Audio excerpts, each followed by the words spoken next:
Bloomberg Audio Studios. Podcasts, radio, news. You're listening to the Bloomberg Balance of Power podcast. Catch us live weekdays at noon and 5 p.m. Eastern on Apple CarPlay and Android Auto with the Bloomberg Business app. Listen on demand wherever you get your podcasts or watch us live on YouTube.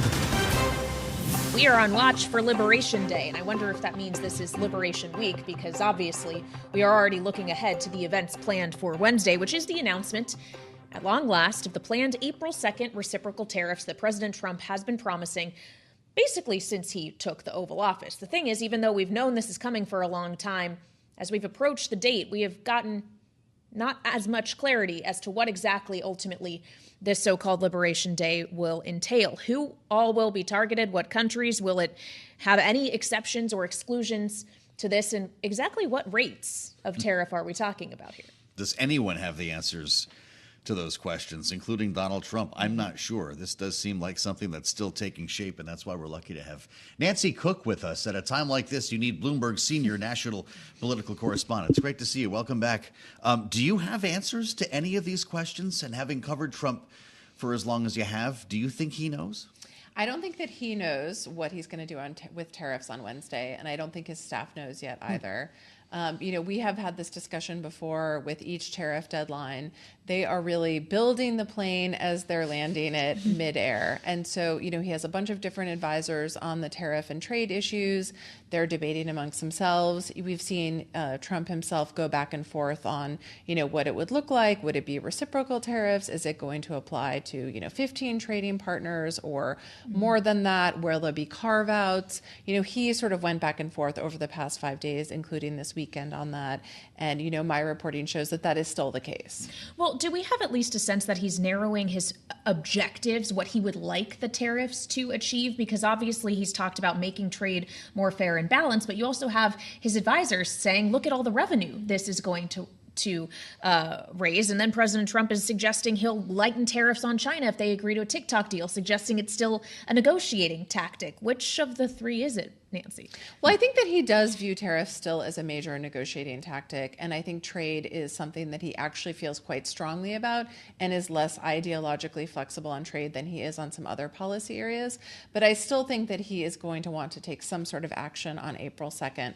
What I have found very interesting in reporting on trade and tariffs is just that the White House is fielding a bunch of calls from freaked out automakers and businesses, all sorts of businesses affected by the tariffs.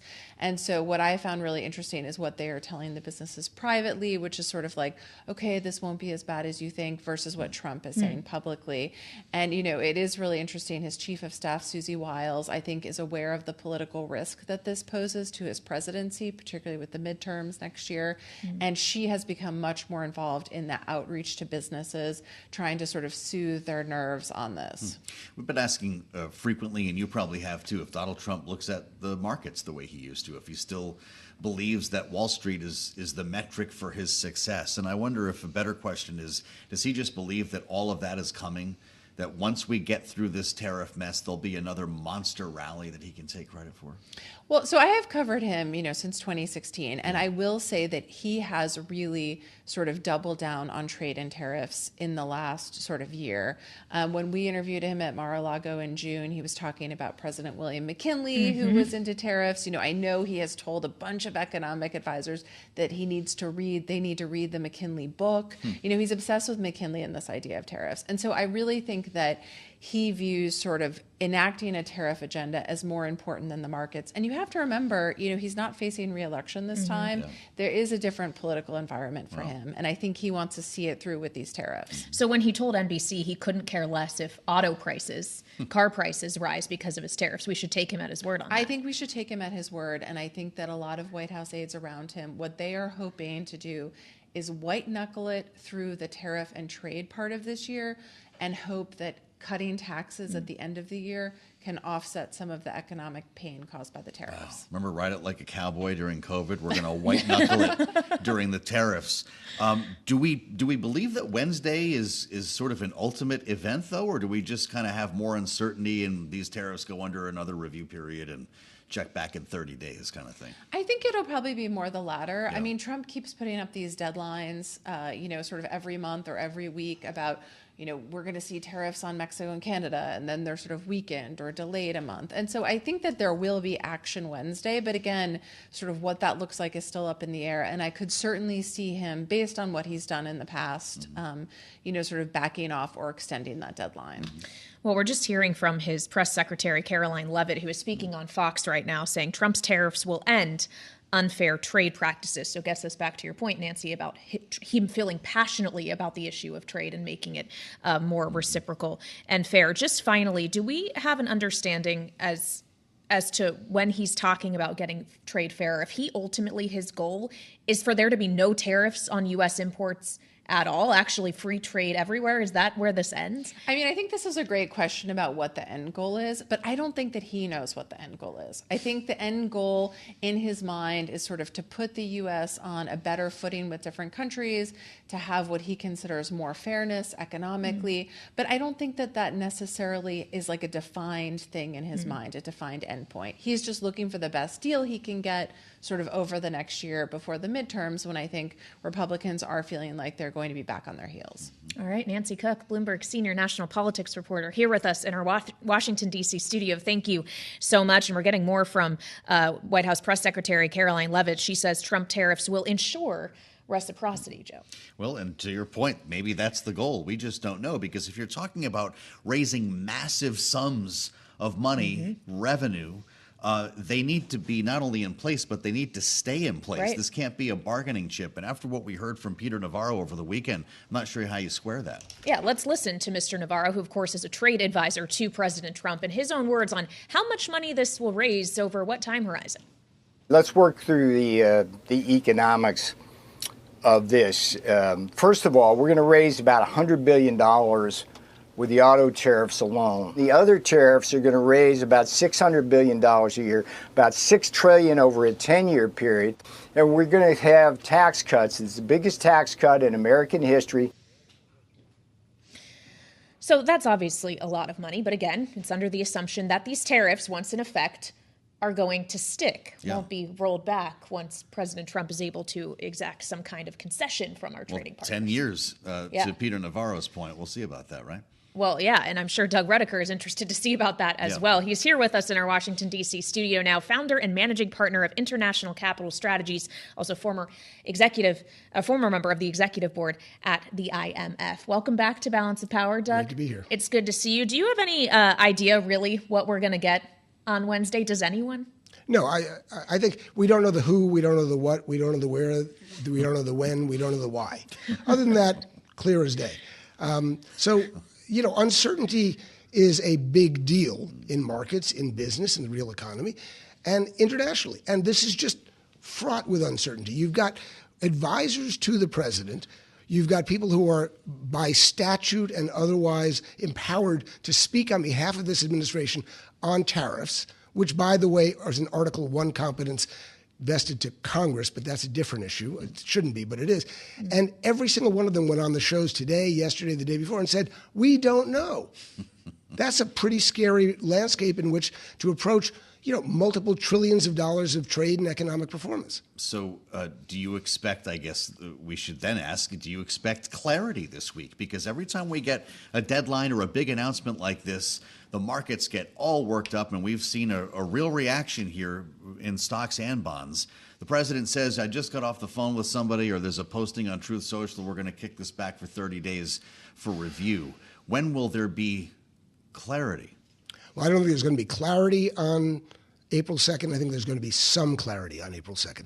So what I mean by that is there'll be a big announcement. The president has boxed himself in. If he now had his advisors all convince him, this is a really bad idea, Mr. President, the markets, the economy, internationally, strategically, it's really bad, he's still boxed himself in. So I think there's going to be a set of big announcements on April 2nd. What happens thereafter is going to be a little bit less certain, meaning the retaliation and the response of a lot of other, both domestic and in particular international actors, is as yet uncertain, but that will play out over time. But I do think those who think that you're going to get this kick the can down the road on April 2nd are probably missing that April 2nd is going to be a big deal. Well, I just wonder how big we are thinking when we're talking actual numbers. We just heard Peter Navarro suggesting $600 billion in revenue raised off of this. What does that suggest about what these actual figures might look like? Yeah, well, so if you just take Peter Navarro at face value, that suggests tariffs of between 15 and 20%. I mean, it's a very back of the envelope. Across the board. Across the board. Because that would be just extrapolating how you get to 600 billion over each of the next 10 years. Obviously, it's a dynamic world. Things don't just play out in a linear way, and there will be retaliation. It's interesting, in the comment that you played from Peter Navarro, he talked about how this would be a great revenue enhancer without recognizing that the tariffs themselves represent probably the single biggest tax hike in the last 30 plus years in this country. He calls them tax cuts. He calls them tax cuts. That doesn't even get to the point where the other countries start to retaliate. So you've got some hesitation on the part of the EU, China, and others. They don't want to go down this route. They don't like huge tax hikes. But they're going to be forced to do them because if Trump is taking this stance, then they're going to be forced to retaliate. So you are in what is classically defined as a trade war. So this becomes about philosophy. And there's this line that you hear about, it's, whoever spoke with Donald Trump last. You've got Peter Navarro on one shoulder, maybe Scott Bessent's on another shoulder. Who wins? I'm convinced that Trump really does believe that a wholesale change in the way the American and global economy works is what is needed. And he seems to be willing to pay the price. I'm not sure he himself will pay the price, but Americans and everyone in the world will pay the price. So I'm more leaning towards I'm going to do big, I'm going to do structural, I'm going to throw the baby out with the bathwater and try and really upend the way the global economy operates and the U.S. role in that economy. And if there's what he would define as short-term pain, it's worth the longer-term gain. I'm not sure the gain is actually going to be a gain, and I certainly don't think it's worth the short-term pain. Well, so when we consider the global economy, which area of it do you think ultimately, regionally, is going to feel the impacts of this most detrimentally? Because when we put collectively what Trump has talked about, even the threat of secondary tariffs on things like Russian oil, who buys that? India and China, who has big deficits with the U.S. already that Trump doesn't like. India and China, a lot of our biggest trade deficits are in Asian countries. Is that actually the area of focus, or does Europe have equal reason for concern here? I don't think it's even remotely possible to say which region is going to suffer the most, because if you go down the route I described, where Trump is actually saying, I want to upend the global trading system, that's a global trading system. So you actually get to the point where the rules of the last 80 years, right? After World War II, we had the GATT, 1947. Then you had the WTO, 1995. These steps created a low tariff, free trade environment that everyone benefited from. If you're going to reverse that, then everybody's going to suffer. That doesn't mean I'm saying free trade didn't hurt certain countries and certain interests. Of course it did. There's no such thing as free trade. There shouldn't be. There have got to be checks and balances. But the idea of throwing out the entire system is one that will have global repercussions, and it's not going to help anyone. Now, one point I would make, it's not clear whether the rest of the world, potentially under, I can't believe I'm going to say this, Chinese leadership, could say, we're going to try and recreate a multilateral trading system on the basis of a non-U.S. participation in that system. That's not hard. That is hard to imagine, but it's not impossible. Is that the definition of failure here? Oh, I think that there are so many definitions of failure that I don't even know where to begin. I think the definition of failure is going to be when you see potentially supply chains that are upended and that tariffs lead to, and this whole structure leads to inflation, leads to, the big stagflation risk, and countries that are forced into retaliation when they don't want to do it. There's no reason for this. So you said stagflation. Are you also willing to say recession? Is that a real risk at this point? I mean, if you're defining recession as several quarters of zero to negative growth, yeah, sure. I mean, that's a possibility. I'm not calling for it, but could you see it? Yeah, because I think a lot of people are blissfully hoping that the more pro-market Trump administration voices will ultimately win the day, and they could. But in the meantime, let's go back to where we started. Uncertainty. Is anybody making a new investment? Is anybody doing a new M&A deal? Is anybody doing a new cross-border trade deal? Is anybody doing anything right now, or are they all paralyzed? And if you're paralyzed, that obviously is a direct impact on economic performance and growth. That leads to risks of recession. We're just hearing from the press secretary. It looks like we will be watching all of this rolled out in a Rose Garden event on Wednesday. Doug, we're out of time. Is he going to stand there with a list of hundreds of countries and go through all these? Uncertain. This could be. But I think that let me just end with this. Yeah. There is no legal justification for any of this, right? So what he does is going to be how he manages to balance what he can plausibly get away with what he really wants to do. Come back and talk to us once we get a sense of what's real here and what isn't. That's Doug Redeker, back with us on Bloomberg TV and radio. Doug, thank you so much. We'll assemble our political panel next with headlines coming from the White House press secretary. Give us a better sense of how we're going to learn about these tariffs on Wednesday. We'll have a lot more with Rick Davis and Stephanie Murphy next, right here on Bloomberg. You're listening to the Bloomberg Balance of Power podcast. Catch us live weekdays at noon and 5 p.m. Eastern on Apple CarPlay and Android Auto with the Bloomberg Business app. You can also listen live on Amazon Alexa from our flagship New York station. Just say, Alexa, play Bloomberg 1130. Chances are you already had April 2nd penciled in on your calendar, but I guess now it's safe to say you can go ahead and circle Wednesday with permanent marker, because Karoline Leavitt has confirmed that it is Wednesday at an event in the Rose Garden where President Trump will be announcing reciprocal tariffs. She's actually speaking to the press at the White House right now, and is giving us a little bit more detail as to what exactly Wednesday will entail. While not specifically rates or countries, she does say the goal of Wednesday is to announce tariffs country by country, not sectoral tariffs, which she says the president remains committed to, but she said she'll let him be talking about that later. Well, that answers some of the questions we were asking in our program today. Will they show up with a list of countries? Will there be a massive map behind the president while he's rolling this out? Maybe a pointer? Because it's going to take some time. Yep. We're talking about potentially hundreds of different levies based on what countries are tariffing the United States. We'll offer specifics, she says in the announcement. 64 degrees and cloudy, producer James says, for Wednesday in Washington, D.C. So class will be outside for Liberation Day. Yeah, in the Rose Garden, Liberation Day, of course, what the president is talking about. But one of our remaining questions is, does that mean Wednesday is the actual day of implementation, or the day after, as is the case, we understand, with the collection of auto tariffs? Or is this just an announcement in advance of the collection happening at some point later Nothing on? but questions. It's a new week. It's a day that ends in Y. And our political panel, thankfully, is with us. Rick Davis, Bloomberg Politics contributor, our Republican strategist and partner at Stone Court Capital, joined today by former Democratic Congresswoman Stephanie Murphy of Florida. Great to have you both back together here.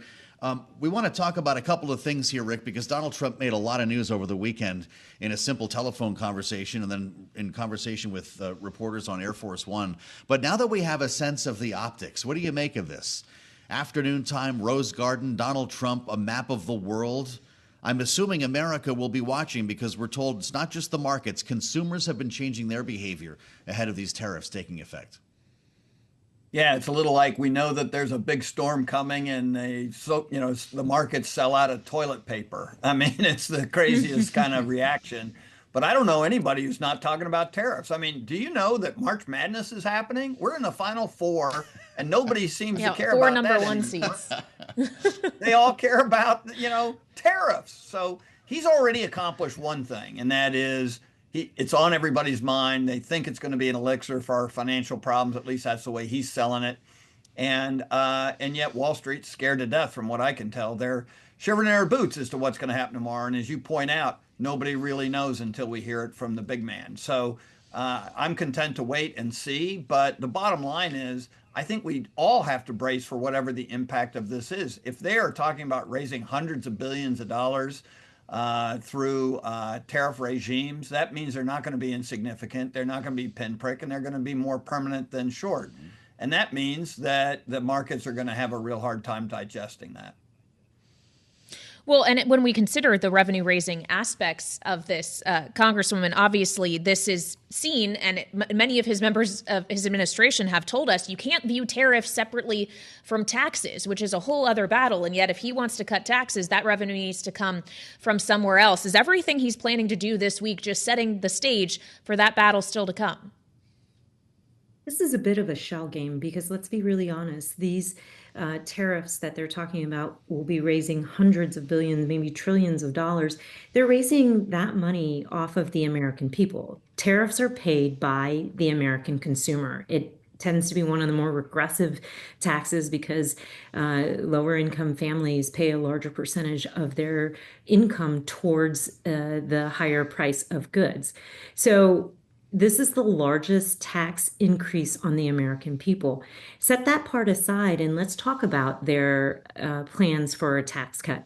So far, the plans for a tax cut predominantly benefit the most wealthy in this country. So at the same time that they're implementing tariffs, essentially a tax increase on the working families, everyday Americans, they're planning to pay for it, use that money to pay for tax cuts for the wealthiest in this country. So I think there's a real problem with that before we even get to what the markets are doing, because the markets understand that tariffs go into effect today. The idea of bringing a factory back to the United States, which we couldn't agree on, is possibly a good thing. That takes 7 to 10 years for that to happen. And so the flight from U.S. equities happens immediately. The rebuild of the economy that this administration is envisioning, if you are generous with the strategy that they're approaching, takes a lot longer and is on a longer time horizon. So what happens in the interim? What happens is everyday Americans pay higher prices. People who are on fixed incomes reliant on their the markets and their stock portfolio see a significant decline in their income. And that's before we even talk about what they're doing to Social Security. So I think there are significant impacts to the US economy that go well beyond the little sound bites that we are hearing from this administration. And I think it also takes some honesty about economic principles to reckon with what a tariff is, which is a tax on the American people. Enter secondary tariffs, Rick Davis, on Russian oil. This is what President Trump was talking about in a telephone interview with NBC News over the weekend, talking about Vladimir Putin specifically. He said he was angry at the Russian president, going even further to say, quote, "You could say I was very angry, pissed off," when Putin yesterday said, started getting into President Volodymyr Zelensky's credibility. He's not seeing the progress he wanted to in the peace talks, Rick, so he's suggesting secondary tariffs, a 25% tariff on all other countries that buy oil from Russia. What do you make of this more recent proposal and the reverse psychology, if that's what it is, with Vladimir Putin? Well, I hope it's not reverse psychology. Reverse psychology would have been, hey, buddy, friend, you've been an enemy of the United States for a long time, but I'm going to make you popular with the rest of the world if you just do a deal with me. Shock. Donald Trump, was lied to by Vladimir Putin. There is no chance Vladimir Putin's going to cut a deal with Donald Trump to lay down his arms on the Ukrainian border. And so I think it's great. Do the secondary sanctions. Try to get everybody who's doing business with Russia to stop doing it. I thought that was one of the failings of the Biden administration is they didn't squeeze hard enough. There was always an out for Vladimir Putin on resurrecting his economy. If you talk to the folks at the Pentagon, they'll tell you within the next 12 months, his economy will implode, and it's a totally different negotiation than what we're trying to do today. So I think it's great. Keep going, Donald Trump. Go after Vladimir Putin. Say all these things, initiate all these sanctions and tariffs, and I think you stand a better chance of getting a deal. Well, given the way that the president has spoken about Vladimir Putin in the not so distant past, just recently up until his description of being angry with him now, compared to how he's been talking about and interacting with the Ukrainian president, Volodymyr Zelensky, Congresswoman, do you take heart in this kind of change of tone here? No, it sounds like a lover spurned. I mean, he has been kowtowing to Putin and is admiring of his leadership style, has been trying to work a deal. And I think he really went into it thinking that, Putin would want this. What he doesn't understand about an autocrat and Putin is that when he senses the ability to get more than what he what's at the table, he's going to do it. And so he's pushing him. And so this is Trump just responding in the moment that his overtures to his buddy didn't work out the way that he wanted them to. So yes, I think, if we are strong and tough the way that Rick's former boss, Senator McCain, was towards Russia, and that was the consistent message that America was sending, that's one thing. But what we're seeing here is just somebody who is disappointed that his strategy didn't turn out the way that he wanted it to, because he does want the Ukraine war, just as the American people want the Ukraine war to be over. But at what price? So I think I have a slightly different take on what exactly is happening here. But of course, for the good of Ukraine and for the good of the world, we do want to see an end to that conflict. We want to see a just end to that conflict that can sustain, and that requires some security guarantees, which apparently this administration isn't willing to engage in. Well, we talk a lot about promises made, promises kept around here with regard to tariffs, mass deportations, presumably Trump tax cuts, depending on how things go on Capitol Hill. But Rick, remember one of the initial promises when Donald Trump was getting into this race, and even before he got into it, was that if I were president, I could end this war on day one. He could do it in hours. He had it worked out in his mind. This is one promise that could be difficult to keep. What do you think happens next? Yeah, you raise an important point, because the American public agrees with what Stephanie Murphy just said. They want to see this conflict ended, but they also want to see it ended properly. And that means that Ukraine is able to function as a vibrant democracy, with a full economy and acceptance into Europe and NATO. So that's what's clear in all the polling. That's what our public policy experts, want to see happen. And if that doesn't happen, then it's going to be a failure of the Trump administration. And right now, I think that it's too soon to tell how this is going to be marked for the midterms. But considering the popularity rating of this administration, the precarious nature of the division within the House of Representatives, you really have to wonder what the last 2 years of this administration is going to look like. If the House flips, the Senate gets tighter, and this administration starts to lose the backing of the public that supported it to begin with. All right, Rick Davis, Stone Court Capital partner and Bloomberg politics contributor, alongside former Democratic Congresswoman Stephanie Murphy, our political panel today. Thank you so much. We're going to have much more ahead as we consider the Senate trying to take steps forward on that tax package we were just discussing with the panel. We'll turn to Erica York, Vice President of Federal Tax Policy at the Tax Foundation, next on Bloomberg TV and radio. You're listening to the Bloomberg Balance of Power podcast. Catch us live weekdays at noon and 5 p.m. Eastern on Apple CarPlay and Android Auto with the Bloomberg Business app. Listen on demand wherever you get your podcasts, or watch us live on YouTube. I guess we could say it could be worse. The headline on our markets today, Kaylee, and there could be worse coming. You see Goldman Sachs warning clients now of a 35% chance of recession, up from 20%.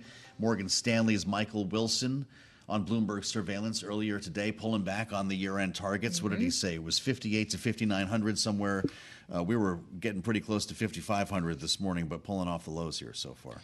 Yeah, as we end the first quarter, which obviously has been incredibly rocky for equity markets. Depending on how we close today, it could be a more than 5% loss on the quarter for the S&P 500, and a lot of it has been concentrated in tech in particular. The NASDAQ 100 is obviously the underperformer today, and it's the names we know well: NVIDIA, Microsoft, Amazon, Tesla. All of those big Magnificent Seven stocks are creating a drag on the index. So we want to get more on this and turn to Mike Regan, who is joining us from New York, Bloomberg senior editor. So Mike, I guess there's kind of two ways to look at today. One being it's still rough out there for tech. The other being it could be rougher for everything else. Yeah, I think so, Kelly. And I'm glad you brought up the quarter end, because I think that is part of the market action today, most likely. If you look at the year to date, winners and losers among the main industry groups, say in the S&P 500.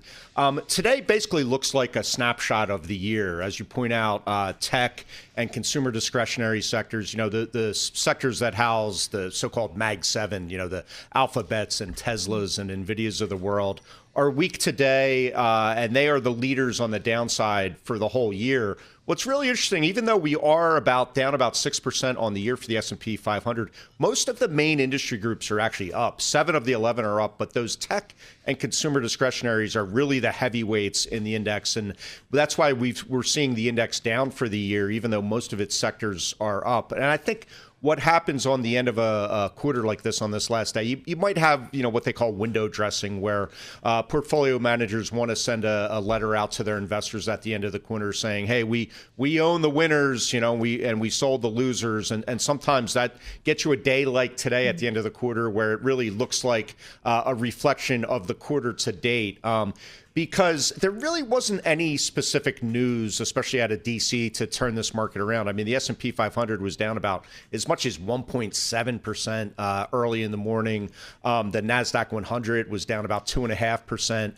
It's cut its drop to 1%. The S&P's cut its drop to about 0.5%. But really not any specific news or headlines to trigger that. So I do think that quarter end trading might be what is explaining this little bit of pairing of losses that we've seen. And tomorrow's a new day, a new quarter, and I'm not convinced the market has priced in everything it's bound to price in from these tariff announcements that we're expecting on April 2nd. Well, I guess that answers my question, Michael, is whether we're going to have a clarifying moment on Wednesday, if in fact that is as big a deal to Wall Street as it is to Washington. The uncertainty may not end on Wednesday. So how do we plan for that? Yeah, I mean, certainly there will be a little bit more clarity than we have today, Joe. I think the frustration now, and in fact, the headline on a story my colleagues did was frustration and fatigue, in quotes, is sort of capturing the zeitgeist of how traders are feeling about this market in recent weeks. And the frustration is with not knowing exactly what will be announced on April 2nd, on Wednesday in the Rose Garden. We do know, as our colleagues have reported, that there will be a Rose Garden announcement, and I think that suggests, how seriously Trump is committed to these tariffs, and that he's not going to back down between now and then, and likely not soften his approach on the tariffs very much between now and then. But certainly there will be at least a little bit more clarity on Wednesday. How long that clarity lasts is anyone's guess. As we know, Trump does not really set anything in stone. He likes to sort of adjust the tariffs or even cancel them or make them worse, depending on how he feels he's being treated on the other side of the negotiating table. So it's unlikely that we'll get pure 100% clarity on what to expect from tariffs. But the market is at least hoping for a little bit more meat on the bone as far as what to expect with this announcement on Wednesday. It's great to have you back. Michael Regan, Bloomberg senior editor. Thanks for the insights, sir, as we had the voice of Erica York, Vice President, Federal Tax Policy at the Tax Foundation. Thanks for coming back, Erica. It's good to see you here on Bloomberg TV and radio. Peter Navarro, the president's advisor, one of them on the economy and specifically on tariffs, was on Sunday morning television referring to these tariffs as tax cuts. Do you see them that way? Not at all. He's completely incorrect. A tariff is a tax increase. It's a tax that applies to imported goods in the United States, so it burdens U.S. importers. There's no way that it's a tax cut. It increases revenue. It increases the tax burden in the U.S. economy. Okay, but the increasing revenue part is what they're trying to sell here. Peter Navarro says this is going to bring in $600 billion a year, potentially, Erica. Do these, regardless of whether or not they're going to be actually considered by the Congressional Budget Office, because this is coming from the executive branch, not from Congress, make the whole debate around the tax cuts the president would like to see easier? I think they make it more difficult. First, Navarro's revenue estimate on tariffs is wrong. If you look at the math that he's doing, it implies they're potentially looking at a 20% universal tariff. The revenue estimate for that is closer in the $3 trillion to $4 trillion range over a decade, not $6 trillion. If it was $6 trillion, that implies that the administration thinks imports won't fall at all, which is just nonsensical. But I think it makes the debate in Congress tougher because while, yes, you potentially generate some revenue, you also damage the American economy. You also increase the tax burden on Americans, particularly on lower and middle income Americans. And they're not going to feel better off if Congress just continues the tax system that they're paying today. And on top of that, they have to pay significant increases in the prices they pay, or they see reductions in their income. We see increased unemployment because there's also a trade war going on. So I don't think tariffs are the easy answer to how do we pay for tax cuts.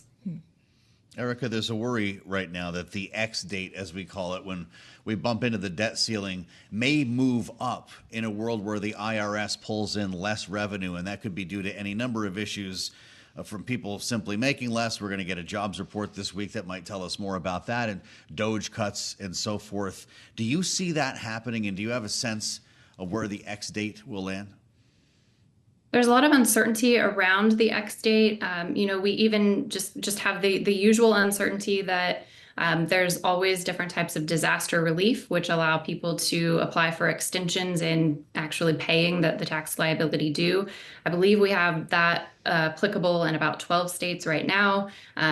Storm season is coming up, which means we could see even more disaster tax relief. So in addition to the DOGE uncertainties, the economic uncertainties, we also have tax relief uncertainties that could mean revenues come in lower, which could mean the X date pushes closer in the summer. The Congressional Budget Office has said it's probably going to happen sometime between August and September, which puts even more pressure on Congress to hurry up with this budget reconciliation process and include an increase in the debt limit in that package. All of that remains uncertain. The timeline for finishing that budget reconciliation process, given differences in the House and the Senate and the approaches they're taking on the tax cuts, could spell trouble legislatively for that, which means they may have to turn to a bipartisan solution, which comes with its own difficulties. So on all of these fronts, tariffs, tax cuts, the X date, the theme is uncertainty, which is not good for growth, not good for markets, not really good for anybody. Well, I want to zero in on what exactly the Senate is doing to try to hurry up and get a tax package through this week, Erica. We are expecting they may have a vote on a budget resolution trying to bridge some of the gaps between the House and the Senate, although they still will look very different in terms of spending cut targets and what have you. The problem is they can't actually move forward with that vote until they get a ruling from the Senate parliamentarian as to whether or not they can use the current policy baseline. Can you just walk us through what implication that has and whether it's intellectually honest in assessing how much ultimately these tax cuts will cost? So if the Senate gets to move to the current policy baseline, that will attach a score of 0 to extension of the tax cuts, because a current policy baseline assumes that what is current policy today will continue. So it looks free as far as the score attached to the legislation. It doesn't change the real world implications of extending tax cuts. They will still reduce revenue. They will still increase deficits compared to where they would have been if the tax cuts expire. So really, it's a budgeting and procedural tool. It's not a way to truly offset the deficit impact of tax cuts. It also may create disagreements with the House and deficit hawks in the House who are interested in offsetting most, but not all, of the deficit impact if the Senate is using current policy to say, hey, we don't need to pay for this. So it's not clear, even if they do get the blessing of the parliamentarian and they move forward with the current policy baseline and pass a resolution this week, it's not clear that the House would be on board with that approach if it's an approach that doesn't include significant spending cuts as well. You know what I haven't heard about for a while, Erica? I haven't heard anybody talk about SALT very loudly. I haven't heard a lot about taxes on tips or overtime. Will all of this land in a final package? Yeah, the debate so far has been about procedure. Once we get to an agreement on procedure, then I think we'll see that policy debate kick off. I do think we will see the president's campaign promises come back because he campaigned so hard on them. We've even seen, the Speaker of the House talking about them. So I think they come back. The question is, in what form and fashion? Because just extending the expiring tax cuts alone has a price tag of about $4.5 trillion. If you tack on no tax on tips, no tax on overtime, no tax on Social Security or some type of benefit for seniors, deductibility of auto loan interest, some of these other business provisions the president mentioned, you get to a price tag of somewhere around $7 to $8 trillion, which is just unfathomable. So it means lawmakers are probably going to pare back the design of some of those campaign promises. There's also the SALT issue. Because of the tight margins in the House, the so-called SALT caucus will also get a say here. And I don't think we're going to see a $10,000 SALT cap. I think we'll see it go up from there. The question is, how far does it go? And what's the budgetary impact of that? All of this becomes a really tough math problem. And it could mean we see some creative policymaking to hit the math targets rather than good policymaking to boost incentives to invest and work and simplify the tax code. And we just have a minute left here, Erica, but to that point, are those extra tax cuts we're talking about really the only ones that stand a chance to be stimulative if everything else is just an extension of existing tax policy? So there's a couple ways to think about it. There's the fiscal impulse, the stimulus that happens. There's also what's happening to incentives for work and investment in the long run. Right now, businesses, for instance, don't have the certainty they need to respond to, say, bonus depreciation. That was at 100%, but it's been phasing out and it's set to go to 0. So you're not going to make long-term investments in the United States because of a temporary tax policy. If Congress makes that permanent, though, we do see a permanent improvement in investment incentives. So you still would expect a benefit to long-run growth from some of these permanent provisions that decrease the cost of capital going forward. So it's that different channel. That requires Congress to do it permanently, not to do another temporary extension. Well, and that, again, speaks to the battle still ahead. Erica York of the Tax Foundation joining us here on Balance of Power. Thank you so much. Thanks for listening to the Balance of Power podcast. Make sure to subscribe if you haven't already at Apple, Spotify, or wherever you get your podcasts. And you can find us live every weekday from Washington, D.C. at noontime Eastern at Bloomberg.com.